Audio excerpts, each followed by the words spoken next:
नमस्कार मंडळी, पुन्हा एकदा आपल्या नवीन एका व्हिडिओमध्ये तुम्हा सगळ्यांचं खूप खूप मनापासून स्वागत करते। आज आपण उकळत्या पाण्यामध्ये कांदा घालून मस्त अगदी पौष्टिक लहानांपासून मोठ्यांपर्यंत सर्वांना आवडणारी, झटपट होणारी आणि विशेष म्हणजे कमीत कमी तेलाचा वापर करून मस्त रेसिपी बनवतोय। एकदा का तुम्ही ही रेसिपी बनवून खाल्ली, घरातल्यांना खाऊ घातली, नक्कीच घरचे सुद्धा तुमचे कौतुक केल्याशिवाय राहणार नाहीत। अतिशय युनिक अशी रेसिपी आहे आणि चला तर आता वेळ न करता लगेचच रेसिपीला सुरुवात करूयात।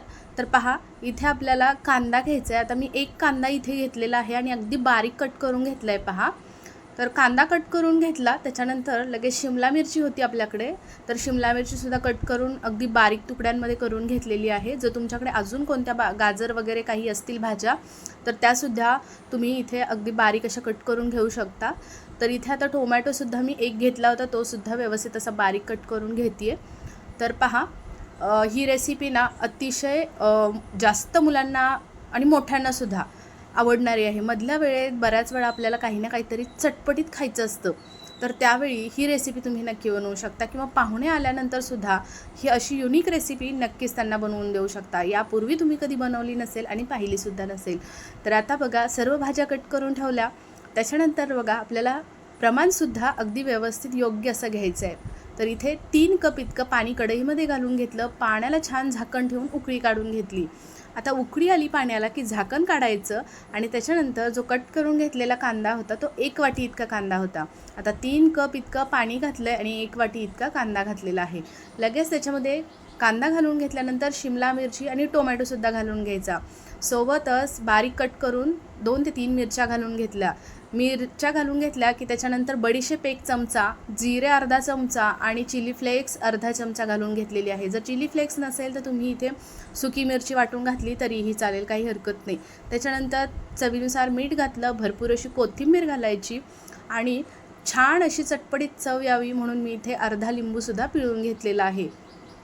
आता पहा, झाकण ठेवायचं आणि 2 ते 3 मिनटं छान अशा भाज्या पाण्यामध्ये शिजवून घ्यायच्या। आता इथे भाज्या पाण्यामध्ये शिजवून घेतल्या की पहा, लगेच आपल्याला गॅसची फ्लेम इथे कमी करायची आहे। अगदी तुम्हाला जवळूनसुद्धा दाखवते, पहा भाज्यांचा कलरसुद्धा चेंज झाला आहे आणि अगदी सॉफ्ट झालेल्या आहेत भाज्या। तर आता याच्यामध्ये आपण घालणार आहोत ते म्हणजे 1 कप इतकं ज्वारीचं पीठ, हे सुद्धा मी चाळून छान असं घेतलेलं आहे। आता इथे जर तुमच्याकडे ना गव्हाचं पीठ असेल ना तरीही वापरू शकता, बाजरीचं वापरू शकता किंवा तांदळाचं सुद्धा वापरू शकतात। तर 1 कप इतकं ज्वारीचं पीठ याच्यामध्ये हळूहळू आपल्याला थोडं थोडं करून असं घालून घ्यायचं आहे। याच्यामध्ये अजिबात गाठी गुठळ्या राहिल्या नाही पाहिजे, सर्व गाठी गुठळ्या मोडून घ्यायच्या आहेत। गाठी गुठळ्या मोडून घेतल्या की गॅसची फ्लेम बघा, इथे मी खाली लोच ठेवलेली आहे, लो फ्लेमवरतीच आपल्याला मिक्स करायचं आहे। त्याच्यानंतर मी याच्यामध्ये अर्धा कप इतका रवा घालून घेतला। आता इथे तुम्ही बारीक मोठा कोणताही रवा वापरू शकता। तर इथे थोडंसं मला मिश्रण अजूनही लूज वाटतं आहे, म्हणून मी त्याच्यामध्ये पाव कप इतकं परत ज्वारीचं पीठ घातलेलं आहे। तर एकूण 1.25 कप इतकं मी पीठ घालून घेतलेलं आहे आणि याच्यामध्ये आपण अर्धा कप रवा घातला। आता छान असं दोन्ही मस्त फुलावेत यासाठी झाकण ठेवून 1-2 मिनटं छान असं वाफ काढून घेतली। आता इथे पाहू शकता, मस्त अगदी दाटसर आपलं मिश्रण तयार झालेलं आहे। आता हे सर्व मिश्रण आपल्याला एका ताटामध्ये काढून घ्यायचं आहे आणि व्यवस्थित असं चमच्याच्या मदतीने पसरून द्यायचं। मिश्रण पहा गरमच आहे, चमच्याच्या मदतीने पसरून घ्यायचं आणि पूर्णपणे फॅनखाली थंड करून घ्यायचं। आपला व्हिडिओ इथपर्यंत पाहिलाच आहे। व्हिडिओ थोडा जरी आवडला असेल तर व्हिडिओला प्लीज एक लाईक मात्र नक्की करा। तर इथे पहा, पूर्णपणे मिश्रण फॅनखाली थंड करून घेतलं आणि हाताला थोडंसं मी इथे तेल लावून घेतलेलं आहे। आता याचे ना आपल्याला अशा पद्धतीनं गोळे करून घ्यायचेत लिंबाच्या आकाराचे आणि मस्त असे दाबून घ्यायचे। ज्या पद्धतीनं आपण आलू टिक्की वगैरे बनवतो, अगदी त्या पद्धतीनं आपल्याला इथे ही टिक्की बनवून घ्यायची आहे। तर तुम्ही कधी असा विचार तर केला असेल का की आपण अशा पद्धतीनं उकळत्या पाण्यामध्ये कांदा वगैरे सर्व भाज्या घालून, पहा इथे आपल्याला फोडणीसाठी सुद्धा तेल लागलेलं नाही, पाण्यामध्येच आपण सर्व काही घातलेले आहेत जिन्नस आणि पिठंसुद्धा घातलेली आहेत आणि अशा पद्धतीनं आपण सर्व याच्या टिक्की बनवून घेतोय। तर आता पहा, एक एक करून सर्व इथे मी टिक्की बनवून घेते। बघा, कलरसुद्धा अगदी मस्त दिसतोय आणि खायलासुद्धा ना तितक्याच मस्त अगदी कुरकुरीत होतात। आता इथे ना पॅनमध्ये आपल्याला काय करायचं आहे, थोडंसं तेल घालून घ्यायचं आहे। अगदी आपल्याला इथे शॅलो फ्राय करायचं आहे, त्याच्यामुळे थोडंसं तेल घालून घेतलं, 2 चमचे तेल घातलं. त्याच्यानंतर पहा इथे आपल्याला एक एक करून सर्व टिक्की याच्यामध्ये ठेवून घ्यायचे आहेत. टिक्की ठेवून घेत असताना गॅसची फ्लेम आपल्याला मध्यम ठेवायची आहे आणि गरम तेलसुद्धा मध्यम असावं आपलं, जास्त कडकडीत गरम तेल नसावं. तर इथे पहा तेल गरम झालं की नंतर त्याच्यामध्ये सर्व इथे टिक्की ठेवून घेतलेल्या आहेत.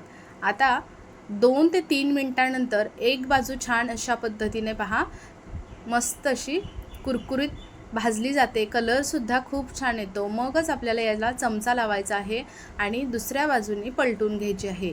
अजिबात गॅसची फ्लेम कमी जास्त करायची नाही. गॅसची फ्लेम जर कमी जास्त तुम्ही केली तर तेलकट होऊ शकतात त्याच्यामुळे, आणि शिवाय आतून पहा नुसतं पीठ लागेल खाताना आणि वरतून अजिबात म्हणजे टेस्टलासुद्धा चांगलं लागणार नाही. तर त्यासाठी पहा व्यवस्थित मध्यम आचेवरतीच आपल्याला हे फ्राय करून घ्यायचे आहे, शॅलो फ्राय. तर इथे आता पाहू शकतात आपण व्यवस्थित अशा शॅलो फ्राय करून घेतल्या की मग पहा दोन्ही बाजूनी कलर अगदी सुरेख आलेला आहे. अशा पद्धतीनं झाऱ्यावरती काढून घ्यायच्या किंवा मग चाळणीमध्ये काढून घेतल्या तरीही चालतील.